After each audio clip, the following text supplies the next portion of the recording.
Hello and welcome to Life Beyond the Numbers, the podcast for those curious about creating a more fulfilling work life.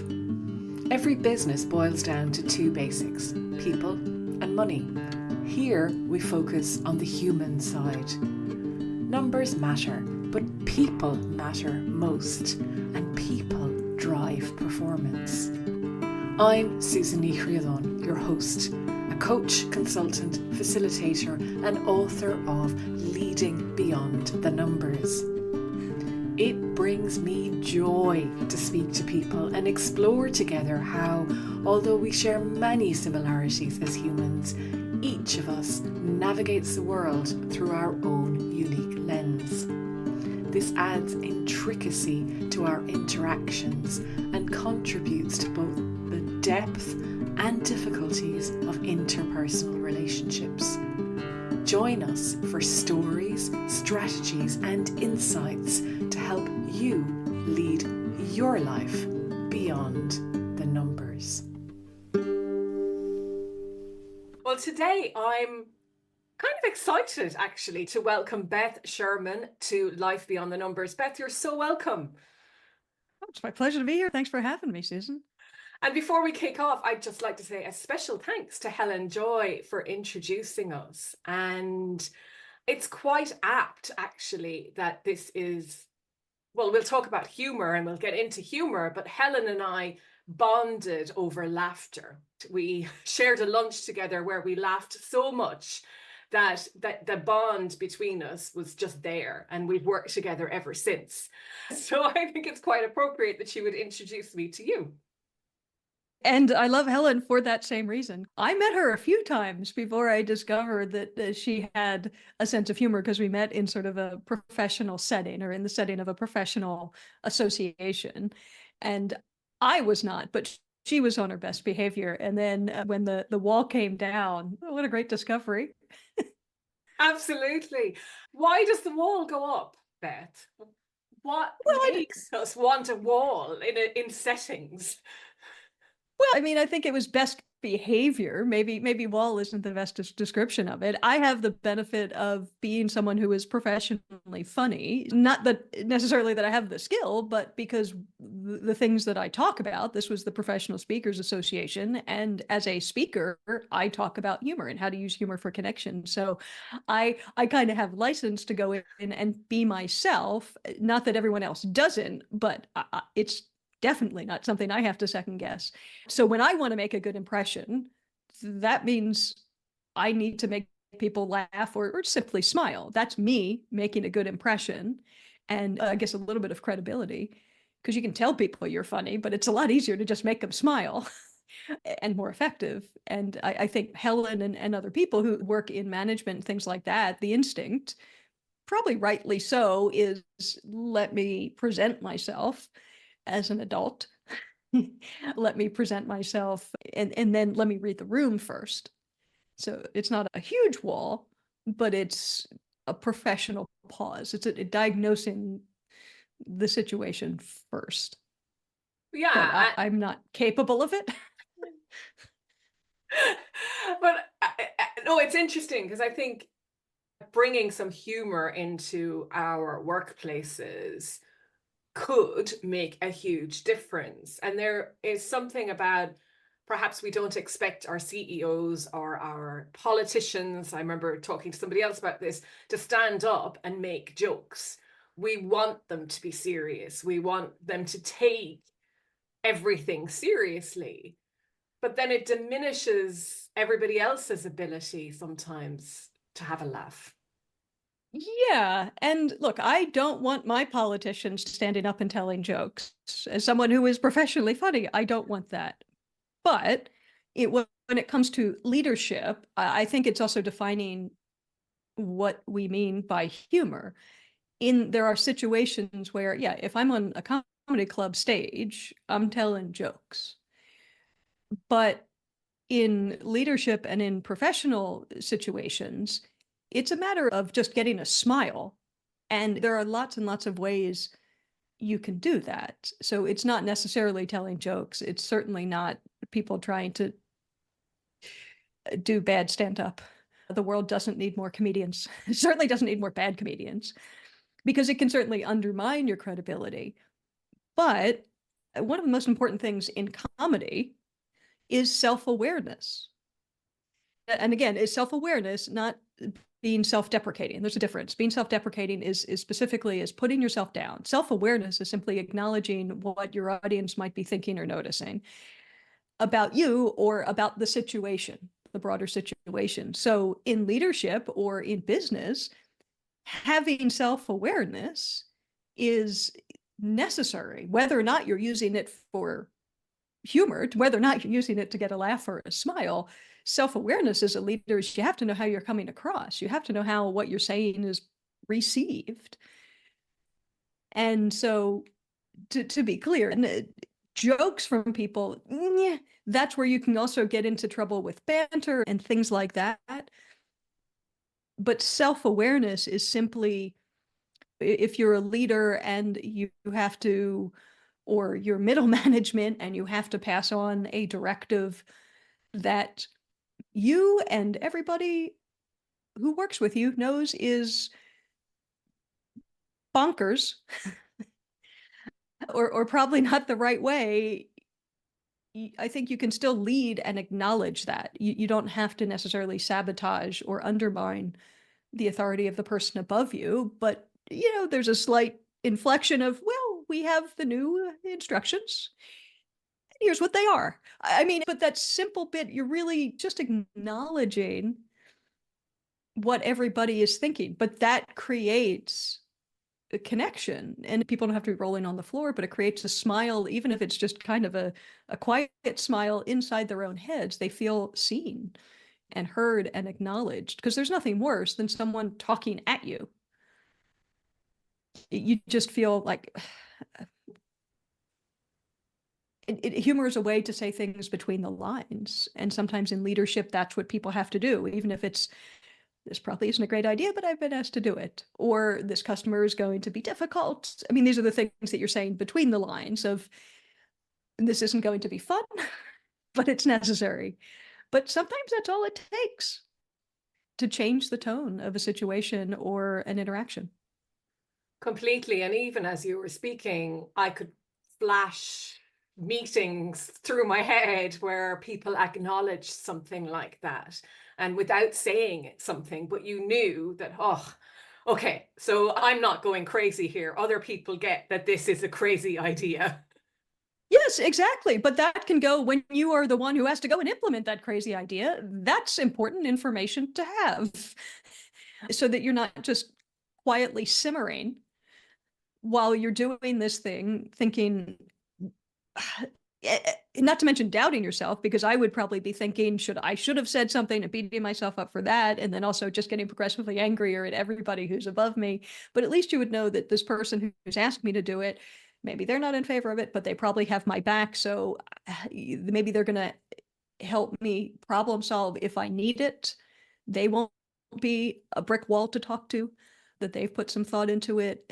It sounds like a small thing, but it makes a really big difference in an organization. And again, that comes back to connection. If someone is telling you that, even between the lines, there's a lot more that they're telling you. Yeah, and I guess what it speaks to as well, Beth, is on your headline in LinkedIn, you have "Don't be funny, be human." And I think that's what you're getting at here as well. Don't go out of your way to try and get people to laugh or make jokes or whatever, but actually just embrace the craziness that is life. It's authenticity, isn't it? I mean, like we were just talking about Helen, who, again, was, in the first times I met her, a bit more professional. I mean, that's the right word for it. But when people are their authentic self, I mean, these are people who, when they are in amongst friends and family, have a bit of a sense of humor.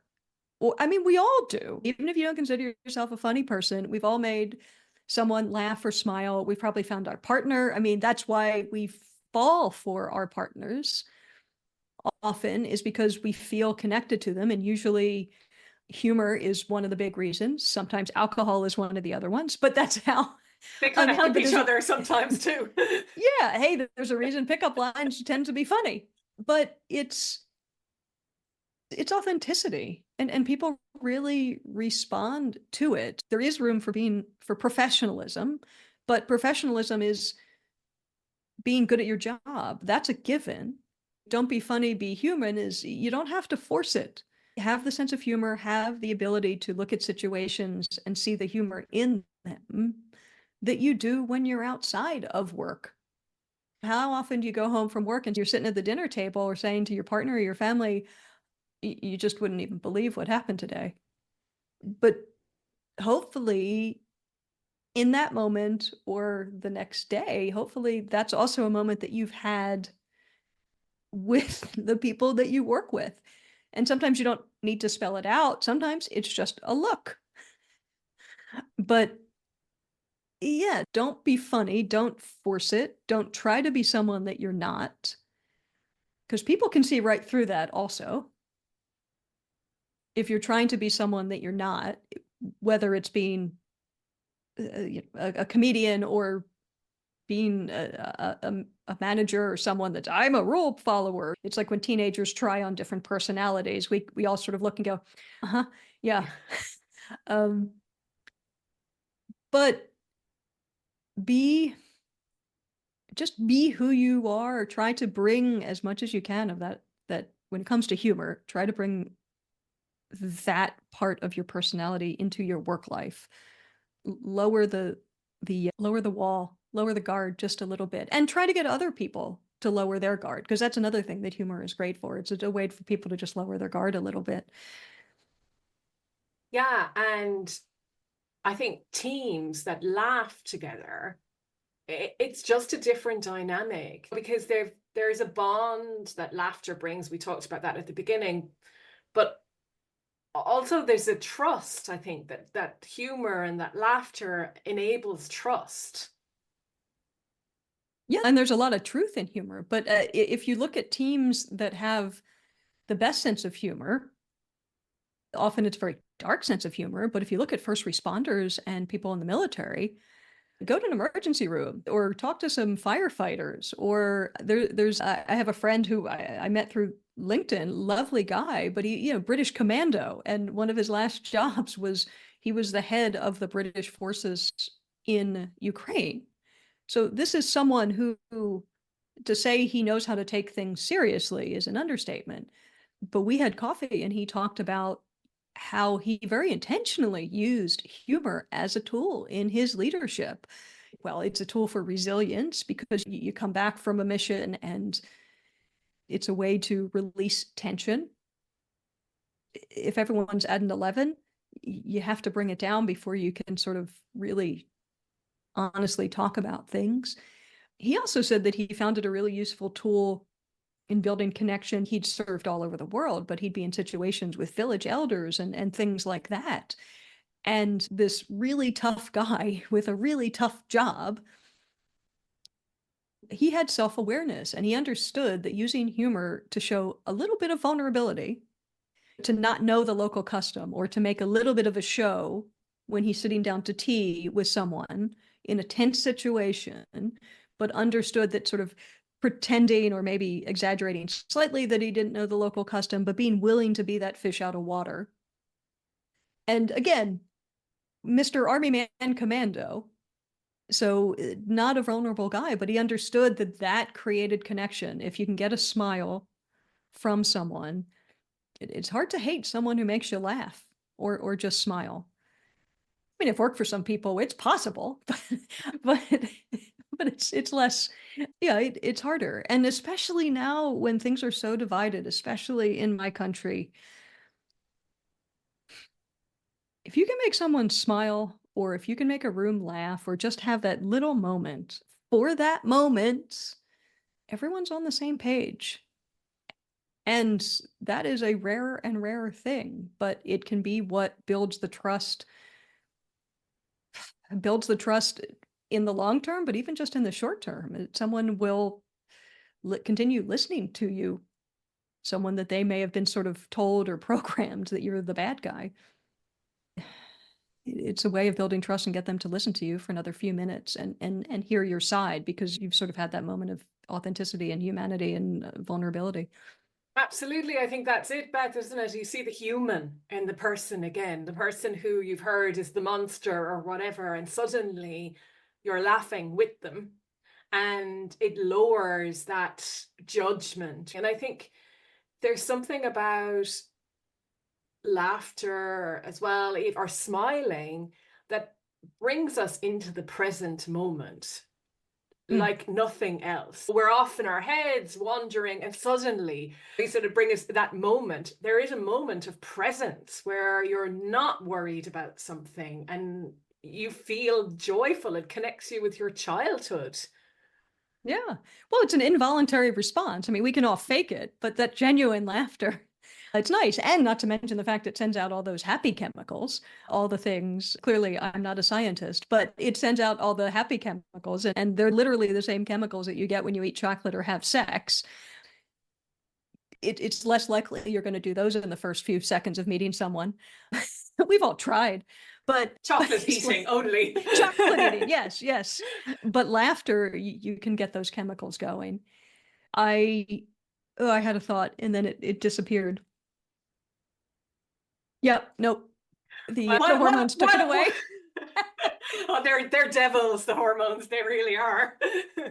While you're waiting for it to come back, if it does or not, what came up for me, as you were talking about a commando, I used to work for an organization that cleared landmines and unexploded ordnance around the world. Oof. So nothing funny about that, no laughing matter. It was really life and death work. Now, I was working in finance, so I was pretty safe. But we were based in Manchester, and one time the vice president of Laos came to our offices, and I was a director, and we went out for dinner with him, the vice president and his first secretary, and there was a few directors. And actually over dinner, what he wanted to talk about was Mr. Bean. See? It was one of the most surreal experiences of my life, because it's just not what you're expecting. But he's a human after all. And no matter who he was or his standing in government or whatever, he liked to laugh. And he was obsessed with Mr. Bean. Well, I would imagine after a long day at work, yeah, if anyone needed a break, it was him. The thing that I forgot earlier, but it's to that point, it's a quote from Victor Borge, who was a classical pianist, a comedian, and a Holocaust survivor, which talk about triple threat. That's quite a resume. But he said, laughter is the shortest distance between two people. And it's true. It's a beautiful way to say it. And the vice president of Laos or anybody else, yeah, needs to and wants to laugh. We all have that in common. Wow, that's such a powerful statement, actually, or quote. It's really beautiful. And coming from someone who had seen the absolute worst of what humanity can do, but one of his missions, because he was a classical pianist, but did funny songs and wanted to share all of that, but did it with just as a brilliant comedian in front of the piano, but chose to move past what he had seen with wanting to bring people together. And this was how he was able to do it. Wow. It's almost like stopped me. So it's created a distance, and now, because I'm quite taken by that. I've listened to a couple of podcasts that you've been on, and you say that you have one skill, being funny. But funny in your voice and someone else's voice. So maybe you tell us a little bit about how that works, Beth. How can you be funny in someone else's voice? I'll also say that, I mean, in terms of skills, I'm also pretty good at cooking. Good. I'm sure you have more skills. I have no doubt. Yeah, I was going to say running, but I'm very slow. So being funny in my voice and someone else's voice. I didn't really listen to music growing up. I grew up in a family that had a great sense of humor. And we were talking before we started recording, about my dad and his sense of humor. And my mom had a great sense of humor as well. And I come from a culture, American, East Coast Jewish. It's a culture that has, probably much like Irish culture, but that has storytelling and a sense of humor kind of wired into it.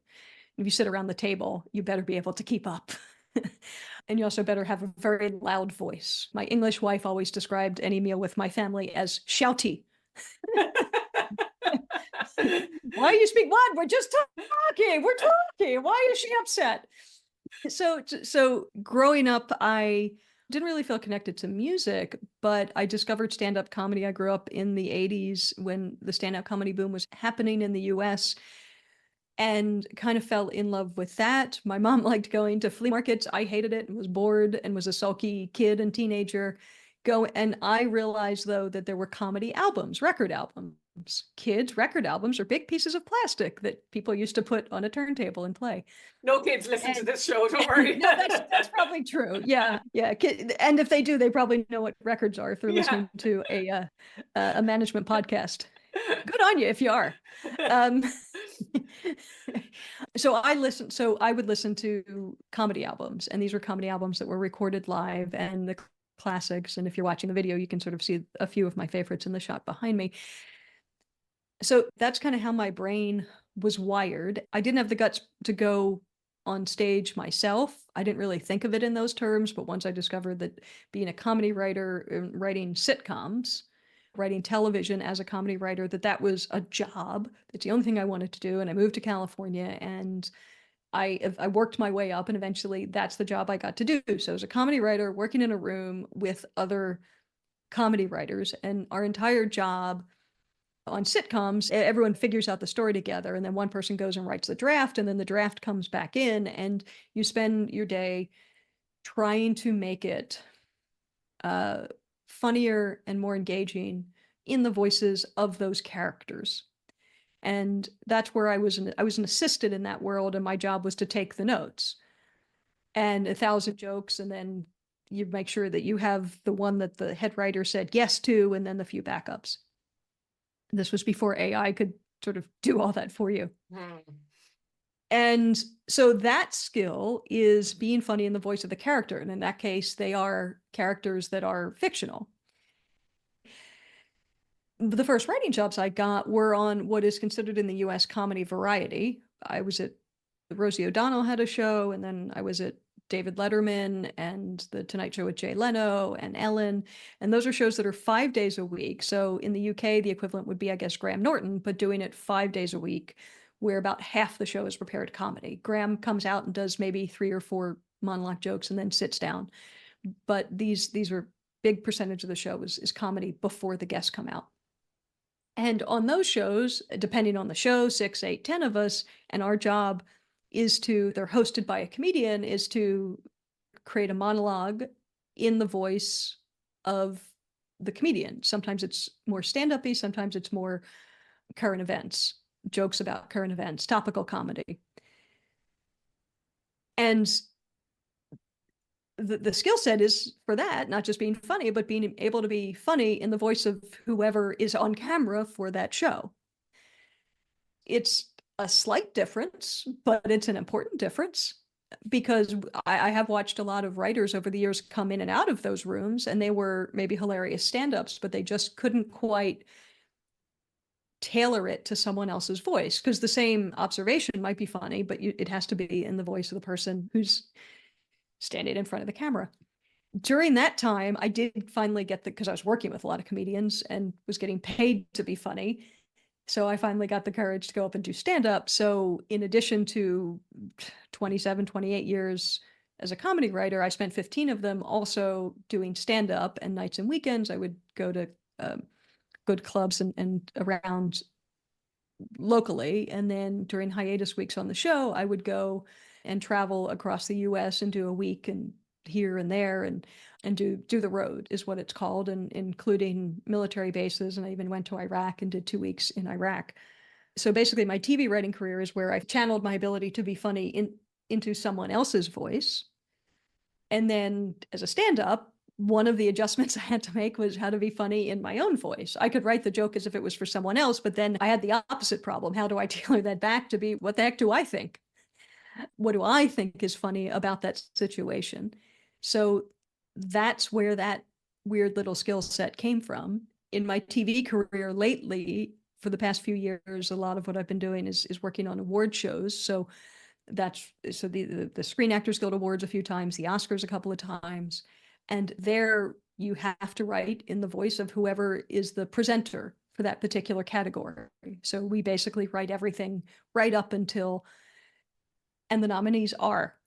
So it's okay, it's best cinematography and Tom Hanks is delivering it, or someone's giving Helen Mirren a Lifetime Achievement Award. I think it was Kate Winslet was giving Helen Mirren. So we get brought in to write something that is in their voice. Sometimes you have an initial call with the person and because they have a sense of what they would like to say. Sometimes we just write the draft and then it goes to the talent department who then gets it to that person's people. And then it sort of filters back to us with changes. But the goal is not just for something to be funny or interesting, but to be funny or interesting in that person's voice. And on those shows, there's 30 or 40 different presenters or different people speaking. So then you really get good at trying to get the ear for how would this person say that? And then it's a collaboration. I also have a speech writing business and have done for 7 or 8 years, where I help people with personal and professional speeches, helping them make it funnier, more engaging. I write a ton of wedding speeches. Some's ghostwriting, and some we spend an hour on a Zoom call, and I help you take your existing material and tweak it. What happened next? And using and the rest. And now, because I'm speaking, I've met a lot of speakers. And so now I also help a lot of professional speakers make their keynotes funnier and more engaging, because they're very good at what they do. They're not first-time speakers like a lot of the CEOs and the people in the other business. These are people who speak all the time, but they will get booked more. They will have more fun themselves. Their audiences will enjoy it more. The material will land better because people will be paying closer attention and will be enjoying the experience if they can find ways to be authentically funny or to just sort of sprinkle in that humor. And I talk about humor as a seasoning. Think of it as salt. You don't always need a lot, but you always need some. Every dish needs some salt. Dark chocolate, you need just a couple of grains of sea salt and it's delicious. But sometimes it's movie theater popcorn and you want a whole bunch of salt. But again, it's just seasoning. It's not a bucket full of salt with some popcorn. It's still a bucket of popcorn with some salt. I've now been talking for 40 minutes and can't remember the original question. I think it had something to do with how your skill is being funny in your voice and someone else's voice. So that's kind of the long answer of how I acquired that skill set and how I use it now. Thank you. It wasn't a test. Okay. That's okay. But it's quite fascinating because I mean, the whole story is really fascinating, Beth, how you worked your Thank God. Yeah, no, it was really fascinating. And I think on TV, we see comedy rooms where people sit around and write sitcoms. I mean, I think there's even sitcoms about those kind of sitcoms or that writing room. I think it's really different to think that Kate Winslet, for example, doesn't just come out there and say what's on her mind, or whoever, or Ellen. I think I just imagined that Ellen always just said what Ellen wanted to say. And I guess, yeah.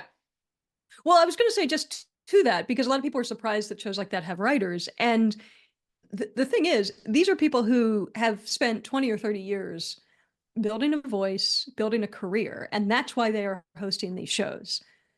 They're very, very good at what they do. But as a comedian or as a professional speaker, you speak at a different place. As a comedian, you're on the road, right? It's a different audience every night. As a speaker, you're at different companies every day. So you can use the same material and tweak it, and every so often you update it. But if the show is 5 days a week, it's an hour-long show 5 days a week. And all these shows that I worked on, it's an hour 5 days a week. And I don't care how good you are, but 5 new hours of material a week, you're going to need some help. So that's where people like me come in. It's not a crutch, it's a necessity. And also, the hosts of those shows are very involved because they are comedians themselves. It all gets filtered through them. And sometimes they have an idea, and then it's our job to sort of work on it. But it's a matter of volume. It's not a matter of laziness or being spoiled. And in the case of award shows, these are busy people. So it's not that Kate Winslet or Tom Hanks or Helen Mirren couldn't sit down and write something. If they're presenting something, best sound editing, first of all, there is a talking point. So it's kind of our job to, here's the talking point, and then think of something funny or a way to make it sort of interesting. But these are busy people, so it's giving them a starting point. It's not because they don't have the ability to do it. Part of the reason is, look, this person's already going to have probably a full day of hair and makeup. They're going to be meeting with stylists. They're going to be doing all those things. They're going to take time out of their schedule to come to Los Angeles or wherever it is the award show is, have a whole day. And these are people who could be shooting anywhere in the world or filming something anywhere in the world. So they've already, by agreeing to come, have made a massive commitment of time and energy and expense. So it's giving them, so they're not starting with a blank page. Sometimes it ends up being all them. Sometimes it ends up being all us, but it's an offer from the producers to let us help you. Let us make this experience as seamless for you as possible. How can we help you? It's not laziness or spoiled. Oh no, and I never thought they were lazy or spoiled. I suppose you don't know. No, I know you're not thinking that. You never know what's going on behind the scenes. I think that's the other thing, is what we're presented with, what we listen to. Even as you listen to this podcast episode, no one knows that I did some research first. Okay, I mentioned it right at the beginning, but You're so needy, Susan. Totally. But it's funny how I think we take for granted so much that's just in front of us, and often don't think about all the work that goes on in the background to produce something that hits the mark. And I guess I can't stop thinking about Chris Rock and Will Smith. And clearly that wasn't scripted. But that line that Chris Rock came up with, where at the end, when he turned to everybody and said, that was the greatest night in the history of television, I just thought that was so amazing a response. And I always wondered, I mean, I'm not asking you whether you know or not, but he was a comedian, so I expected that he came up with that on the spot. But I suppose it's also possible that someone fed that to him who hadn't been smacked in the face. Well, yes, that was definitely, I wasn't on the show that year. I was on the show the year before. So, but that was definitely not planned. Things that are planned are funny. Yes. No, that was not funny. It was not funny. That was actually kind of horrific, because if you lack that kind of impulse control in front of an audience of 1 billion people on a live broadcast, couldn't even wait till the commercial. It makes me wonder what you're like at home when people aren't watching. But Chris Rock, I mean, comedian, 40 years, because I think he started as a teenager. So 40 years of craft, 30, 40 years of craft in that. I don't know, but when you write on the show, the host has writers, and at commercial breaks, there'll be a little conference, a little quick huddle, looking ahead, looking back, looking ahead. Is there anything we sort of need to acknowledge or talk about? So I have no idea whether or not it was him or someone else, but it is a team sport. So I don't even think it matters. He's the one that went out and sold it. So I think it's very likely it was him, or the core of it was him, but he's the one that went out and sold it. Humor in those situations, I mean, even without the violence, but in a comedy room, it really is a team sport, because someone will say, okay, bad pitch, but, because sometimes you're close to it, but you need that other person's brain. And if you think of it like basketball, or if only I was good at sports, but basketball or volleyball, it kind of all usually feels more like volleyball. Someone puts the ball in the air. They can't maybe get it over the net, but they can put it in the air. And then there's someone else if you have a good team, someone else goes, oh yeah, I got it. And they're the one that puts it over the net. So it genuinely is a team sport, because especially humor and jokes, when you're trying to come up with original material, you can't do it in a vacuum. You need some sort of audience. And sometimes it's a trusted writing partner or just a trusted friend or a colleague in professional situations, or often it's the audience. Because I can look at something as a comedian and with all my experience, and I've seen this with every single host, Ellen, Jay, everyone. It can look great on paper, but you still have to go, is this anything? Is anything? I don't know. But that's why you do it in front of an audience, because there are always the things that are hilarious to you when you're sitting there writing it or when you jot it down, and things that you think, I don't know, but I just need to fill up the page or I just need something. And inevitably, the thing that you think is great, meh, gets a little bit of reaction. And the thing that you sort of say offhand, or the thing that you just kind of put in as filler on the way to the next thing, gets a huge laugh. And you can't explain it, but you need the audience to let you know. And I think that goes for so many things. I mean, people are always talking about that with posting on LinkedIn. The day you just go on the keyboard and put it out there is the day it's going to go viral. And the day you sit for hours really thinking about something, no one even reads it. And there is something about engagement, isn't there? Always saying it aloud and not just keeping it to yourself. Yeah, and maybe it goes to authenticity. Maybe the things when we don't overthink things, when we just kind of say it, maybe that's what people intuit. Maybe people just smell it, feel it on you, and they know you haven't overthought it. I think, I mean, good Lord, lots of those LinkedIn posts are definitely overthought. So maybe when people don't do it, it really stands out. That's quite true, actually. That could be it.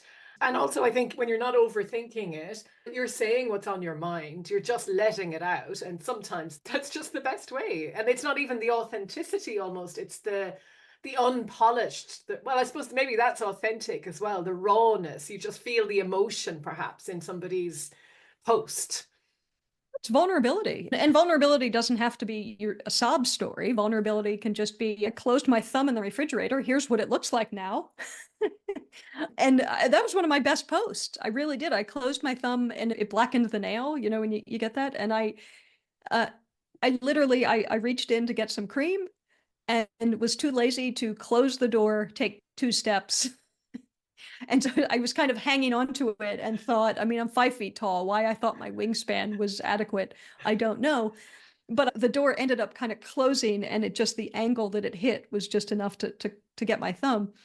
But I posted that and I said, what dumb injuries do you have? And let me tell you, I've never had a post. Everyone wanted to share. I asked other people their dumbest injuries, and I've never had a post that's done so well. And the injuries were fantastic that people gave. I can imagine. I can absolutely imagine. And hilarious.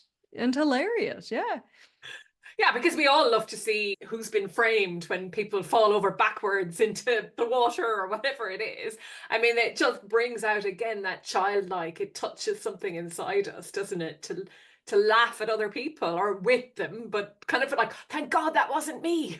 and at ourselves. Yeah, exactly. To laugh at and to laugh at ourselves. Because again, that's self-awareness, coming back to where we started with, that self-awareness. And that's just, you have to.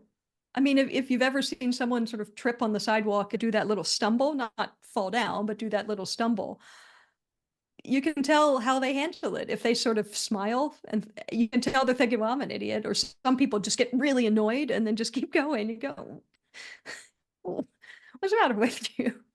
But it gives you immediately insight into their personality.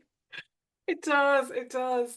And humor as a love language, Beth. You've talked about that being a TED Talk. I heard you say that somewhere. And I think it's such a novel idea, what TED Talks are all about. Well, one hopes. That's the one. I've rubbed my scent all over that one. That's, if I do when I do a TED Talk, that is what I'd like to do. Because I genuinely believe that humor is a love language. It's a way to say things that we couldn't or wouldn't say directly. I tell a story about my dad, who it was his only language. He was of that generation, and he went from a boys' school to the Navy. So those three things meant that he just couldn't open up about how he was feeling. But humor genuinely was his love language. His greatest pleasure in life was making people laugh or smile, me especially. And so if that's not love, I don't know what is. I mean, that's nurturing. I've been telling the story lately. Talk about saying things that you wouldn't say directly.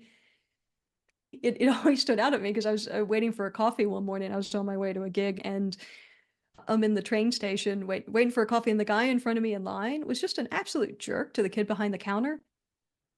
And all I did when I got to the front was just say, "He seems nice."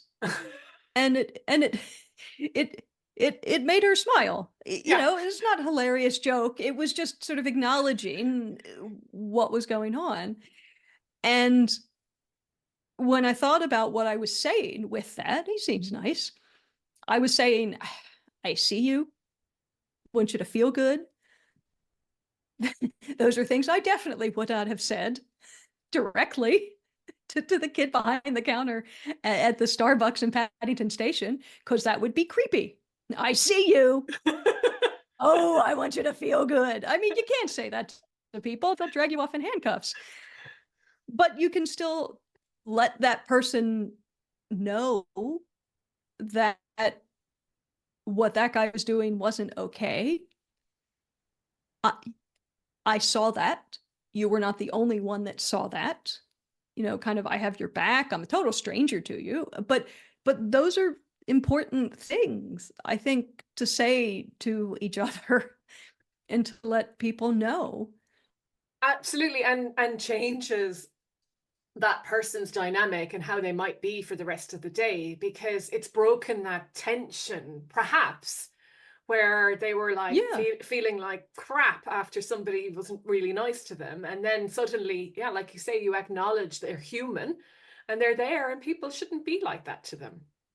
exactly. It changes the whole tone of the experience. And if that's not love, I don't know what is. I mean, that is humor as a love language in small ways. And in a business situation, I mean, that's leadership. It's showing that you care about people. It doesn't have to be big love, but it's showing that you are looking after your people, and that you have a stake in how they feel and how they succeed, and they just feel looked after. It doesn't have to be touchy-feely kumbaya love.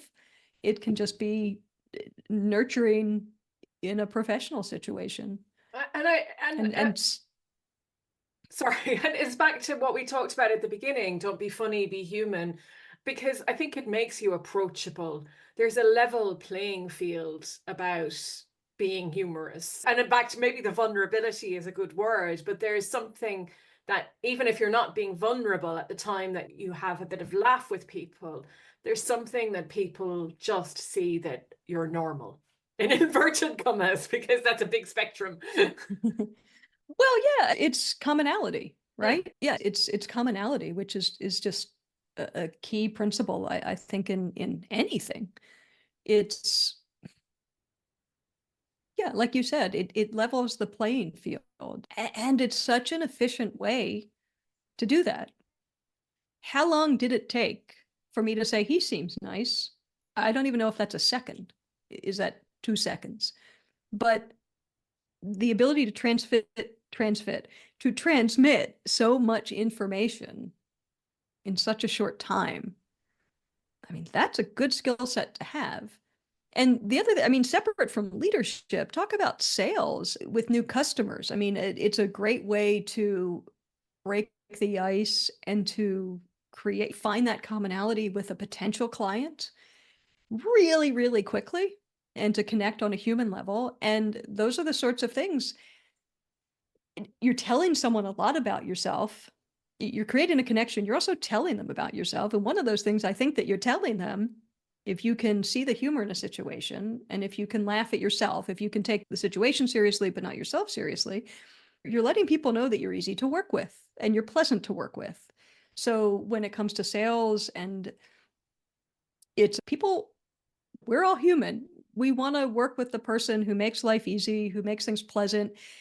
People will be more willing to work with you rather than the other guy if they like your approach to the world. I mean, it's something that will really make you stand out, and they'll be more likely to be loyal to you when a lot of people are competing for their attention because they like the way you approach the world. You got to get on the phone with them or something goes wrong. They know that, okay, you'll take the situation down a notch, you'll have a laugh, and then you'll figure it out together. Or they can feel confident recommending you to other people and recommending your services because they know that other people will have a similar experience, that they're putting their clients in good hands. Those are important things. They really are. And it brings to mind the Maya Angelou quote: people won't remember what you said, won't remember what you did, but they'll remember how you made them feel. And I think that sums it up quite well. Beth, you're now in the UK. You mentioned very briefly the work that you do, but if somebody would like to connect with you, because our time is up, believe it or not, if somebody would like to connect with you, how might they do that and learn more about you? Well, they might do it. So my website, very, very cleverly named, bethsherman.com, BETHSHERMAN. It's just my name, bethsherman.com. Or find me on LinkedIn. I'd love to connect with anyone that's listening. And if you have listened, don't just connect by clicking connect. Click connect and say, hey, I heard you on Susan's podcast. Let me know. Let me know that. Or let me know what you liked or what makes you laugh or the biggest laugh you had or your dumbest injury. I mean, really, I love connection, and LinkedIn, so often people use it. They connect with people, but they don't really connect. Oh, totally. I know exactly what you mean. So throw in a note, say hello. But yeah, that's the best way to get hold of me. And Brilliant. I speak all over the UK. I'm based here. I'm based in London. So Yeah, great. Beth, thank you so much for your time. It flew by. And yeah, thanks for being a guest on Life Beyond the Numbers. my absolute pleasure. Thanks for having me. Thank you for joining me today on Life Beyond the Numbers. If something in this episode resonated with you, I'd love to hear your thoughts. And if you've enjoyed this conversation, please take a moment to leave a review.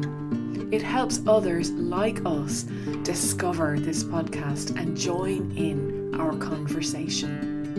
Until next time, keep exploring the human side of work life.